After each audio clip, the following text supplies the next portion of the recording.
Chapter 61 El Gusano Gigante.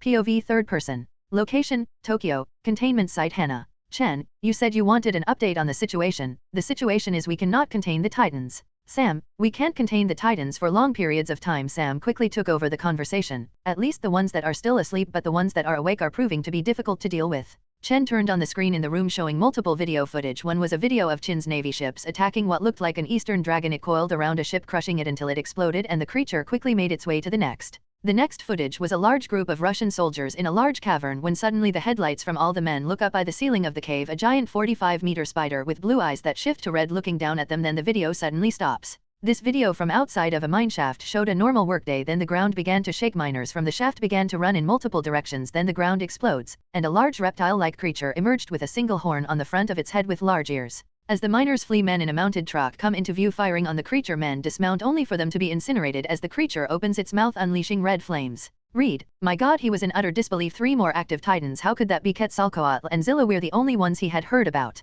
Fury, the dates on these videos were only a few days after the battle in Mexico. Reed looked at the time on the videos and Fury was right. They looked to the 3 for an explanation. Serizawa, our best working theory is a sort of domino effect. We don't know what started it or when it started, but after the appearance of Zilla, Titans have been appearing more frequently after the battle in Mexico. 3 more become active in a matter of days. Chen, and with the possibility that countries may try and hide, kill, or like how your American government like to say, put a leash on the beasts, then the number could be even higher than that. There was silence as some of the ramifications of what needed to be done and what could be done fell on everyone in the room. Then suddenly the door to the room burst opened. An older man with glasses and a white hair stood there panting. Serizawa.new. Appeared. Call. That was all Serizawa need as he was off, followed by the others to the communication relay. I'll be there. Just give me. As the group entered the station, one thing was clear: panic. But as soon as the director entered, all action slowed down, awaiting orders, and the main screen came to life showing a man clearly on a boat not far from shore. Nick, this is Dr. Nico Tatopoulos requesting to speak with Dr. Serizawa immediately. This is an emergency. Serizawa, I'm here. Dr. Tatopoulos. Nick, what is the emergency? The doctor tried to keep a calm demeanor for everyone in the room, especially his colleague on screen.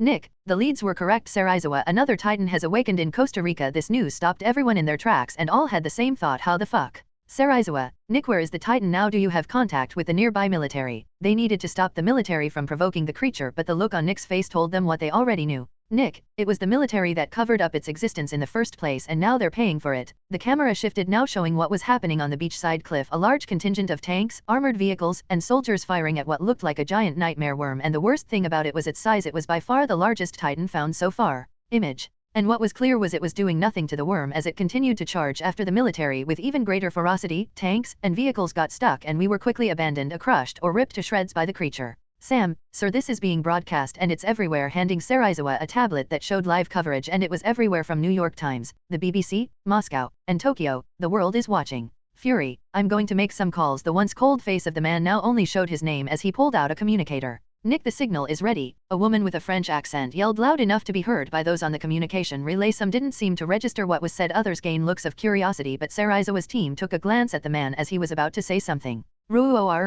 Read, you made a signal for it. His words filled with curiosity and critics as they cut through the silence that filled the room after the familiar roar of Zilla filled the air. Then the signal of the call cut. POV third person. Location, Costa Rica. As the roar echoed, the large worm stopped and looked around for the source, its many eyes landing on the boat. It reared back and roared in challenge, distracted from the fleeing military. Nick, damn it, the signal cut out. Nick smashed his hands on the computer but to no avail. Randy, guys, I think we attracted the wrong kind of attention. A young man named Randy Hernandez with a black hair, blue jacket and a white shirt stood at the main window watching the creature. Nick, any sign of Zilla? He walked to the window looking at the open ocean. Mendel, not yet. Besides, how do we even know he'll even respond? A large man named Mendel Craven had dirty blonde hair and a goatee and was wearing a lab coat, sat at the radar station. Elsie, and how do we even know he won't just destroy the source of the signal? That source being us. The woman named Elsie Chapman had long red hair and wearing a green shirt, standing next to Nick overlooking the situation with the gigantic worm. Monique, so far the creature has shown little hostility or interest in humanity and has yet to have attacked man as well. A woman named Monique Dupre wearing a black jacket with a purple shirt stood at the steering wheel.